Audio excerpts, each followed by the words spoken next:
2 ദിനവൃത്താന്തം അധ്യായം 33. മനാസെ 12-ാം വയസ്സിൽ രാജാവായി. അവൻ ജെറുസലേമിൽ 55 വർഷം ഭരിച്ചു.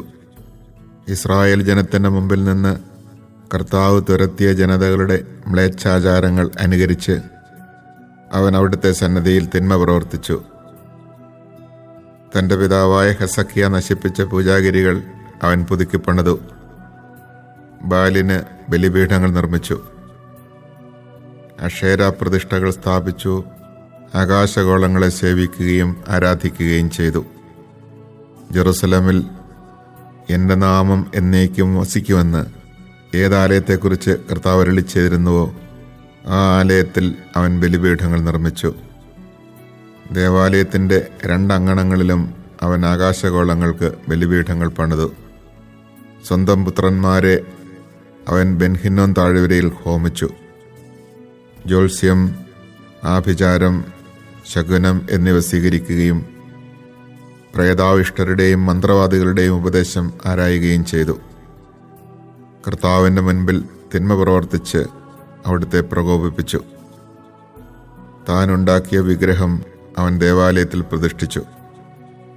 ഈ ആലയത്തെക്കുറിച്ചാണ് ദാവീദിനോടും പുത്രനായ സോളമനോടും ദൈവം ഇപ്രകാരം അരുളി ചെയ്തത്: ഈ ആലയത്തിലും ഇസ്രായേൽ ഗോത്രങ്ങളിൽ നിന്ന് ഞാൻ തിരഞ്ഞെടുത്ത ജെറുസലേമിലും എൻ്റെ നാമം ഞാൻ എന്നേക്കും പ്രതിഷ്ഠിക്കും.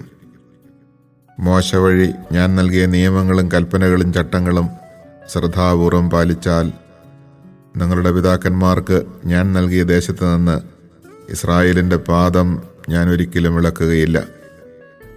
ഇസ്രായേൽ ജനത്തിൻ്റെ മുൻപിൽ കർത്താവ് നശിപ്പിച്ച ജനതകൾ ചെയ്തതിനേക്കാൾ വലിയ തിന്മ ചെയ്യാൻ യൂദായെയും ജെറുസലേം നിവാസികളെയും മനാസെ പ്രേരിപ്പിച്ചു. കർത്താവ് മനാസയോടും ജനത്തോടും സംസാരിച്ചു, പക്ഷേ അവർ വകവച്ചില്ല. അതിനാൽ കർത്താവ് അസീറിയ രാജാവിൻ്റെ സേനാധിപന്മാരെ അവർക്കെതിരെ അയച്ചു. അവർ മനാസയെ കൊളുത്തിട്ട് പിടിച്ച് ഓട്ടുചങ്ങലകളാൽ ബന്ധിച്ച് ബാബിലോണിലേക്ക് കൊണ്ടുപോയി. കഷ്ടതയിലായപ്പോൾ അവൻ തൻ്റെ ദൈവമായ കർത്താവിനോട് കരുണയ്ക്ക് വേണ്ടി യാചിക്കുകയും തൻ്റെ പിതാക്കന്മാരുടെ മുമ്പിൽ തന്നെ അത്യധികം എളിമപ്പെടുത്തുകയും ചെയ്തു. അവൻ ദൈവത്തോട് പ്രാർത്ഥിച്ചു.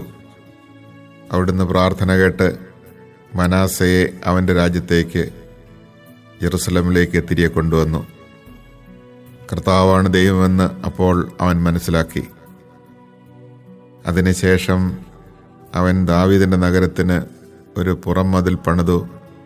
അത് ഗീബോണിന് പടിഞ്ഞാറുള്ള താഴ്വരയിൽ തുടങ്ങി ഓഫേൽ ചുറ്റി മത്സ്യകവാടം വരെ എത്തി. അത് വളരെ ഉയരത്തിലാണ് കെട്ടിയത്. യൂദായിലെ എല്ലാ സുരക്ഷിത നഗരങ്ങളിലും അവൻ സേനാധിപന്മാരെ നിയമിച്ചു. കർത്താവിൻ്റെ ആലയത്തിൽ നിന്ന് അന്യദേവന്മാരെയും വിഗ്രഹത്തെയും അവൻ നീക്കം ചെയ്തു. ദേവാലയഗിരിയിലും ജെറുസലേമിലും താൻ നിർമ്മിച്ചിരുന്ന ബലിപീഠങ്ങൾ തകർത്ത് നഗരത്തിന് വെളിയിലെറിഞ്ഞു.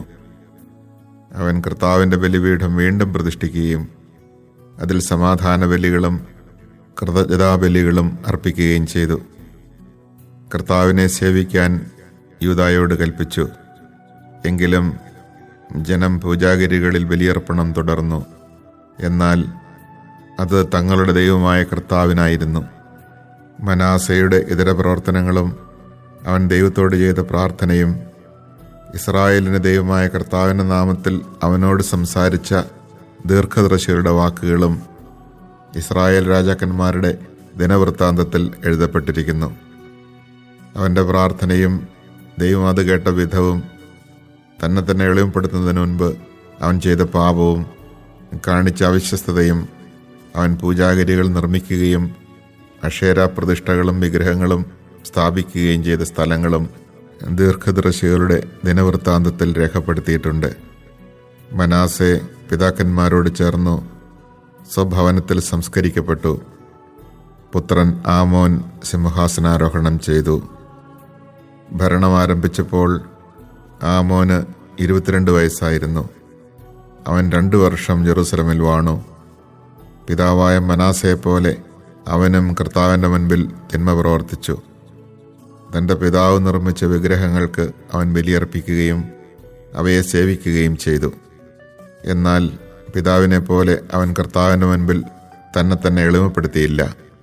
പ്രത്യുത പൂർവാധികം തിന്മയിൽ മുഴുകി. സേവകന്മാർ അവനെതിരെ ഗൂഢാലോചന നടത്തി സ്വഭവനത്തിൽ വെച്ച് അവനെ വധിച്ചു. ആമോൻ രാജാവിനെതിരെ ഗൂഢാലോചന നടത്തിയവരെയെല്ലാം ദേശവാസികൾ കൊന്നുകളഞ്ഞു. അവൻ്റെ മകൻ ജോസിയായെ അവർ രാജാവാക്കി. Chapter 33. Manasseh was 12 years old when he became king, and he reigned 55 years in Jerusalem. He did evil in the sight of the Lord, following the abominable practices of the nations whom the Lord had cleared out of the way of the Israelites. He rebuilt the high places which his father Hezekiah had torn down, erected altars for the Baals, made sacred poles, and prostrated himself before the whole host of heaven and worshipped them. He even built altars in the temple of the Lord, of which the Lord had said, "In Jerusalem shall my name be forever." He built altars to the whole host of heaven in the 2 courts of the Lord's house.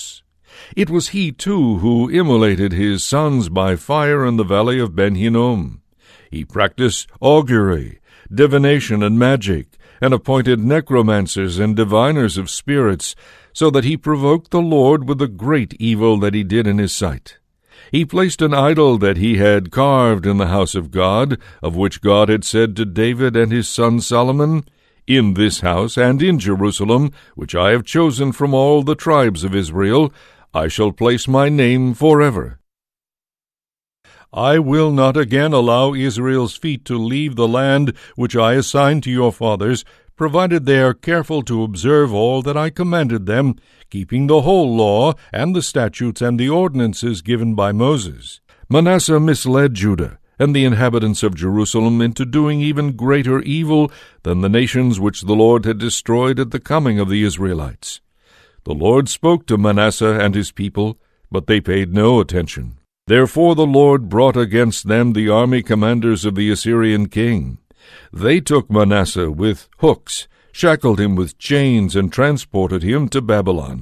In this distress he began to appease the Lord his God. He humbled himself abjectly before the God of his fathers, and prayed to him. The Lord let himself be won over.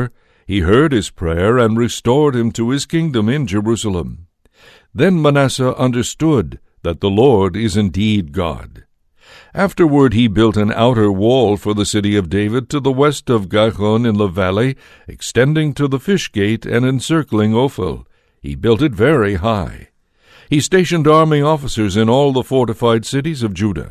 He removed the foreign gods and the idol from the Lord's house, and all the altars he had built on the mount of the Lord's house and in Jerusalem, and he cast them outside the city. He restored the altar of the Lord, and sacrificed on it peace offerings and thank offerings, and commanded Judah to serve the Lord, the God of Israel. Though the people continued to sacrifice on the high places, they now did so to the Lord their God. The rest of the acts of Manasseh, his prayer to his God, and the words of the seers who spoke to him in the name of the Lord, the God of Israel, can be found written in the Chronicles of the kings of Israel. His prayer and how his supplication was heard, all his sins and his infidelity, the sites where he built high places and erected sacred poles and carved images before he humbled himself, all can be found written down in the history of his seers. Manasseh rested with his ancestors, and was buried in his own palace. His son Amon succeeded him as king. Amon was 22 years old when he became king, and he reigned 2 years in Jerusalem. He did evil in the sight of the Lord, just as his father Manasseh had done. Amon offered sacrifice to all the idols which his father Manasseh had made, and worshipped them. Moreover, he did not humble himself before the Lord, as his father Manasseh had done. On the contrary, Amon only increased his guilt. His servants conspired against him, and put him to death in his own house.